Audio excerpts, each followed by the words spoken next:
अडानी का रिश्ता तो मोदी जी से है भाई साहब, और भारतीय जनता पार्टी से है। और ये देश जानना चाहता है कि मोदी जी के बीच में और अडानी जी के बीच में इतना सा रिश्ता है, इतना रिश्ता है या फिर इतना वाला रिश्ता है, ये देश जानने लगे। अब भैया उससे पहले एक उनके गृह मंत्री तो तड़ीपार थे, और वो खुद अमेरिका ने उनके ऊपर बैन लगा रखा था, नहीं लगा रखा था। बताओ, मुख्यमंत्री रहते हुए अगर कोई देश आपको ये बात इजाजत नहीं दे कि आप हमारे देश में नहीं आ सकते, तो कितना घटिया आदमी होगा, तभी तो बैन लगा था। आप बताना स्वागत कैसे हो रहा है वो भी बता। स्वागत तो सुन लीजिए महाराज, क्या कर रहे हैं बताऊं। जब नेहरू जी गए, इंदिरा जी गई, राजीव जी गए या नरसिम्हा राव जी गए, तब क्या हुआ, अमेरिका का राष्ट्रपति एयरपोर्ट पे रिसीव करने आया उनको। और जब मोदी जी जाते हैं तो किसी एक सेक्रेटरी को भेज दिया जाता है। कोई नहीं, डर लगने का सवाल नहीं, कांग्रेस ही आदमी डरता नहीं है। लेकिन आपको बता देना चाहता हूं, जब मोदी जी ने पठान फिल्म आई थी तब घर में बिठा के समझा दिया कि अनर्गल बातें नरोत्तम मिश्रा तुमको नहीं करनी है, क्योंकि दिन रात वो कोई सी भी फिल्म का कोई सा भी कलर आए, कोई सा भी ट्रेजर आए, कोई सा भी पोस्टर आ जाए, उस पर फोटोग्राफी वीडियोग्राफी कर करके अपनी पब्लिसिटी बढ़ा रहे थे। देश की सच्चाई सच छुपने नहीं देंगे।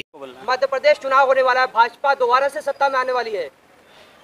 एक चीज आप लोगों को बता देना चाहता हूं कि भारतीय जनता पार्टी ना ही मध्य प्रदेश में 2018 में आई थी, ना ही 2023 में आएगी, और ना ही कभी भविष्य में आ पाएगी। ये बात आप लिख के रख लीजिए और ये बात अच्छी तरह से समझ लीजिए। भारतीय जनता पार्टी की सरकार मध्य प्रदेश में नहीं है। भारतीय जनता पार्टी द्वारा डरा दबाकर खरीदे गए बिकाऊ लोगों की एक टिकाऊ सरकार है।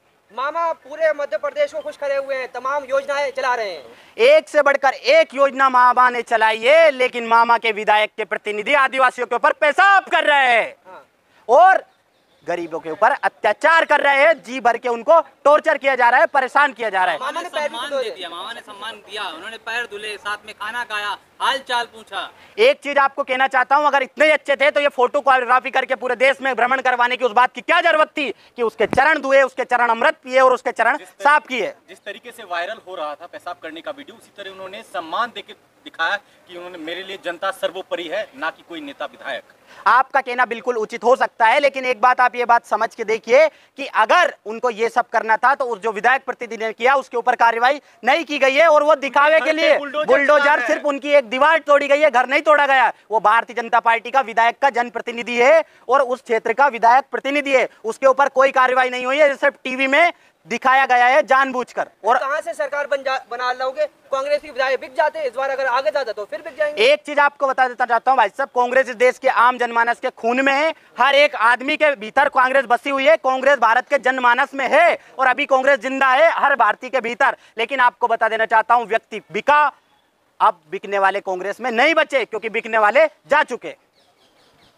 आप देखते हैं, कैसे देखते हैं जिस तरीके से नरोत्तम मिश्रा भी काम कर रहे हैं उनके ऊपर बुलडोजर, जो लोग कहते थे कि बीजेपी जो है चुन चुन के लोगों को बुलडोजर, लेकिन उन्होंने अपने कार्यकर्ता के विधायक जनप्रतिनिधि के घर पे बुलडोजर। अब देखिए, गृह मंत्री जी के बारे में ज्यादा बोलने की जरूरत नहीं है। पठान फिल्म आई थी, नहीं, डर लगने का सवाल नहीं, कांग्रेस ही आदमी डरता नहीं है। लेकिन आपको बता देना चाहता हूं, जब मोदी जी ने पठान फिल्म आई थी तब घर में बिठा के समझा दिया कि अनर्गल बातें नरोत्तम मिश्रा तुमको नहीं करनी है, क्योंकि दिन रात वो कोई सी भी फिल्म का कोई सा भी कलर आए, कोई सा भी ट्रेजर आए, कोई सा भी पोस्टर आ जाए, उस पर फोटोग्राफी वीडियोग्राफी कर करके अपनी पब्लिसिटी बढ़ा रहे थे और इस देश में एक ढोंग कर रहे थे और वो चीजें दिखा रहे थे।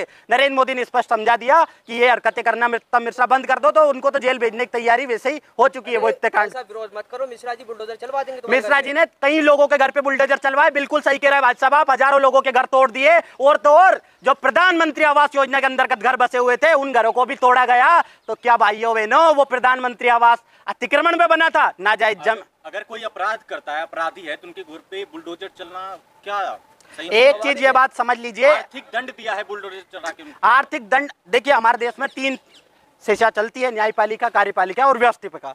अब जो काम न्यायपालिका का है, अगर वो विधायिका करने लग जाए, चुने हुए जनप्रतिनिधि सदस्य सजा देने लग जाए, तो भाई साहब इन्होंने हमको वोट नहीं दिया, इन्होंने वोट दिया, तो क्या हम इनको गृह मंत्री बना दे और इनको जेल भेज दे? यही तो कर रही है भारतीय जनता पार्टी कि जो व्यक्ति आज उनके सामने बोल रहा है उसके ऊपर कार्रवाई कर रहे, ईडी भेज रहे, सीबीआई भेज रहे। अरे आपको बताना चाहता हूं, 27 जून की घटना है भाई साहब, ज्यादा दिन नहीं हुए।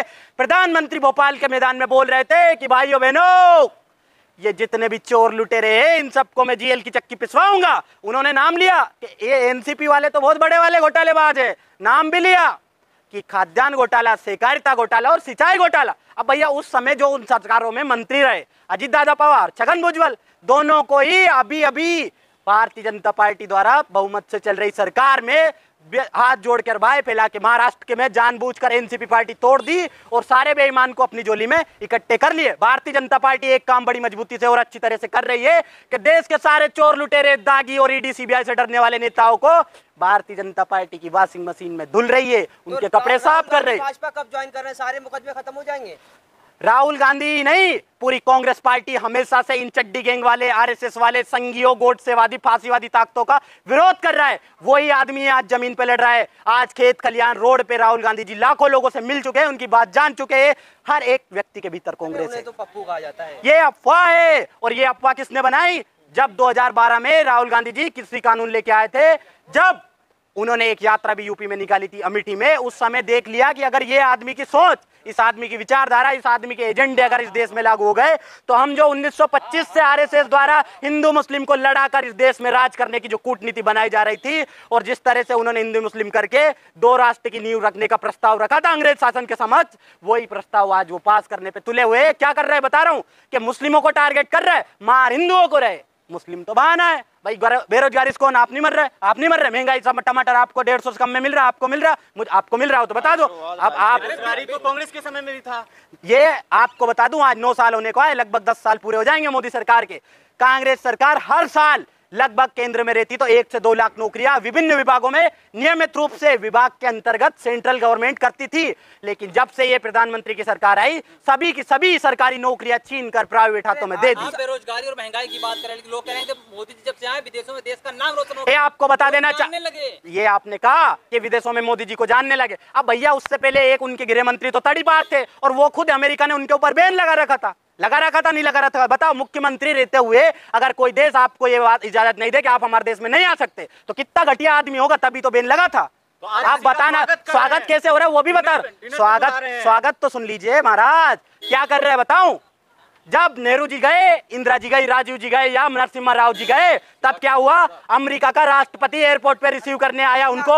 और जब मोदी जी जाते हैं तो किसी एक सेक्रेटरी को भेज दिया जाता है, कोई उनका स्वागत नहीं होता है। कितना चीख चिल्ला लो आएंगे मोदी जी। ये आप लोग को एक चीज अच्छे से मैं बता दूं, समझा दूं और कहना चाहता हूं कि भाई साहब, ये भारतीय जनता पार्टी द्वारा खरीदे गए जो मीडिया वाले, आपकी बात नहीं बोल रहे भाई साहब, आप तो जनसेवक हो। जो आज सोशल मीडिया चला रहा है वो आदमी इस देश के लिए धन्यवाद पात्र है। अगर ये सोशल मीडिया नहीं होता तो आज आम जनता के मान में ये भारतीय जनता पार्टी इस तरह से चक्की पीस के ऐसी बातें सेट कर देती। टीवी के माध्यम से नेशनल मीडिया, एक से बढ़ के एक चैनल, चाहे कोई सा भी वो हो, उसी चैनलों में उनके दलाल बैठे हुए, आरएसएस के संघ के आदमी बैठे हैं, वही बातें उनको की जाती है। कैसे इसके आदमी के दिमाग को मैनिपुलेट किया। आपको बात बता देना चाहता हूं भाई साहब, कौरवों की सभा में एक दुर्योधन अकेला था जिसने पूरे धर्मराजों की बोलती बंद कर दी थी। तो आज तो पूरी मीडिया लगी हुई है इस देश की बोलती बंद करने में, उसके ऊपर कोई क्यों नहीं बोलना चाहता है। जब एक अकेला दुर्योधन पूरे धर्मराजों का धर्म भ्रष्ट कर सकता है तो आज तो पूरी भारत की मीडिया लगी हुई है